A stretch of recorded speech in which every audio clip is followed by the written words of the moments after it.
তো guys big breaking news, Hardik Pandya Mumbai ইন্ডিয়ান্সের captain. এখনই অ্যানাউন্সমেন্ট হয়ে গেল যে হার্দিক পান্ডিয়া মুম্বাই ইন্ডিয়ান্সের ক্যাপ্টেন্সি করবে। অফিসিয়ালি অ্যানাউন্সমেন্ট হয়ে গেছে হার্দিক পান্ডিয়া ক্যাপ্টেন মুম্বাই ইন্ডিয়ান্স। এটাও মানে হওয়ার যখন হার্দিক পান্ডিয়া গুজরাট টাইটান্সকে ছাড়েন তখনই আমি বলেছিলাম যে হার্দিক পান্ডিয়া মুম্বাই ইন্ডিয়ান্সের ক্যাপ্টেন হবে, কারণ হার্দিক পান্ডিয়া তো এমনি মানে গুজরাট টাইটান্সকে ছাড়ে আসবে না। উনি 1 বছর চ্যাম্পিয়ন বানাইছে, উনি ক্যাপ্টেন ছিলেন ওই সাইডের। তো উনি ক্যাপ্টেন্সি ছাইড়ে উনি একটা টিমের লিডার ছিলেন, 15 কোটি পাচ্ছিলেন। তারপর উনি গুজরাটের ক্যাপ্টেন্সি ছাইড়ে মুম্বাই আসছে। এর পিছিয়ে কারণ আছে যে মুম্বাই ইন্ডিয়ান্সে ক্যাপ্টেন্সি করবে হার্দিক পান্ডিয়া।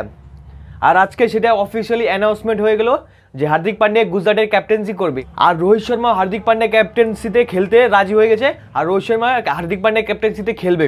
এখন যদি রোহিত শর্মা ক্যাপ্টেন না থাকে মুম্বাই ইন্ডিয়ান্সে, তাহলে হার্দিক পান্ডিয়া T20 ওয়ার্ল্ড কাপে ক্যাপ্টেন্সি করবে। কারণ রোহিত শর্মা যদি ফ্র্যাঞ্চাইজিতেই ক্যাপ্টেন্সি না করে তাহলে তো আর উনি T20 ওয়ার্ল্ড কাপে ক্যাপ্টেন্সি করছে না। হার্দিক পান্ডিয়া ক্যাপ্টেন্সি করবে, আর মুম্বাই ইন্ডিয়ান্সেরও হার্দিক পান্ডিয়া ক্যাপ্টেন। রোহিত শর্মাকেও থ্যাংক ইউ বলেছে মুম্বাই ইন্ডিয়ান্স। তো ওইটাই বলেছিল যে breaking news, Hardik Pandya captain is Mumbai Indians. এখন দেখতে লাগবে যে মাহলটা মুম্বাই ইন্ডিয়ান্সের মাহল কি ঠিক থাকে কি না।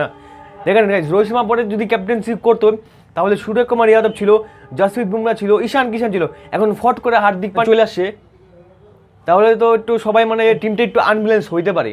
কিন্তু Hardik Pandya is captain, big big big breaking. আমার মতে হার্দিক পান্ডিয়াই মানে কন্টিনিউ করা উচিত T20 ওয়ার্ল্ড কাপে। দেখা যাক কি হয়।